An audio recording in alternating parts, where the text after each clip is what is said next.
ಸ್ನೇಹಿತರು ರಕ್ತಚಂದನದ ಕಡ್ಡಿಯನ್ನು ಭಂಡಾರ ತಯಾರು ಮಾಡೋದಕ್ಕೆ ಉಪಯೋಗಿಸ್ತಾ ಇದ್ದೀವಿ ಸರ್ ಅಂತ ಹೇಳಿದರು. ಹಲೋ ಎಸ್ ನಮಸ್ಕಾರ, ನಾನು ಶಿವಮೊಗ್ಗ ವಿರೂಪಾಕ್ಷ ಶಿವಮೊಗ್ಗದ ಬೀರಲಿಂಗೇಶ್ವರ ದೇವಸ್ಥಾನದ ಸನ್ನಿಧಿಗೆ ಬಂದಿದ್ದೀನಿ. ಭಂಡಾರವನ್ನು ಹೇಗೆ ತಯಾರು ಮಾಡ್ತಾರೆ ನೋಡೋಣಂತೆ ಬನ್ನಿ. ಅಲ್ಲಿ ನೋಡಿದರೆ ಅರ್ಶಿಣದ ಕೊಂಬುಗಳನ್ನೆಲ್ಲ ಪುಡಿ ಮಾಡಿ ಅರ್ಶಿಣ ಬೀಸಕಲ್ಲೊಳಗೆ ಪುಡಿ ಮಾಡ್ತಾಯಿದ್ರು. ಹಲವಾರು ಗಿಡಮೂಲಿಕೆಗಳನ್ನೆಲ್ಲ ಹಾಕಿ ನಾವು ಭಂಡಾರವನ್ನು ತಯಾರು ಮಾಡ್ತೀವಿ ವಿರೂಪಾಕ್ಷರೇ ಅಂತ ಹೇಳಿದರು. ನೋಡಿ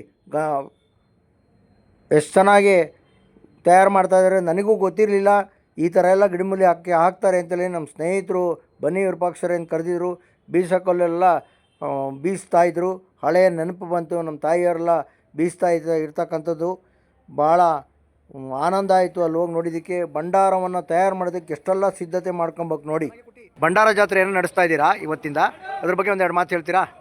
ಮೊದಲನೇದಾಗಿ ಇವತ್ತು ಕನಕ ಜಯಂತಿಯ ಹಾರ್ದಿಕ ಶುಭಾಶಯಗಳನ್ನು ಸಮಸ್ತ ನಾಗರಿಕರಿಗೂ ಕೋರ್ತಾ, ಇವತ್ತು ಭಂಡಾರವನ್ನು ಜಾತ್ರೆಯನ್ನು ಭಂಡಾರ ಬೀಸುವ ಮುಖಾಂತರವಾಗಿ ನಮ್ಮ ಬೀರಪ್ಪನ ದೇವಸ್ಥಾನದಲ್ಲಿ ಭಂಡಾರ ಜಾತ್ರೆ ಪ್ರಾರಂಭ ಆಗ್ತದೆ. ಅರ್ಶನವನ್ನು ಬೀಸ್ತೀರಾ? ಅರ್ಶನವನ್ನು ಫಸ್ಟ್ ಬೀಸೋದು.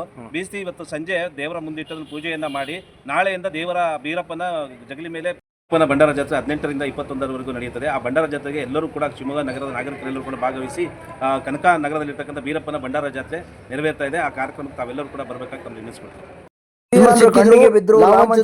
ಭಂಡಾರ ಮಾಡೋದಕ್ಕೆ ಹೇಳಿದ್ರು.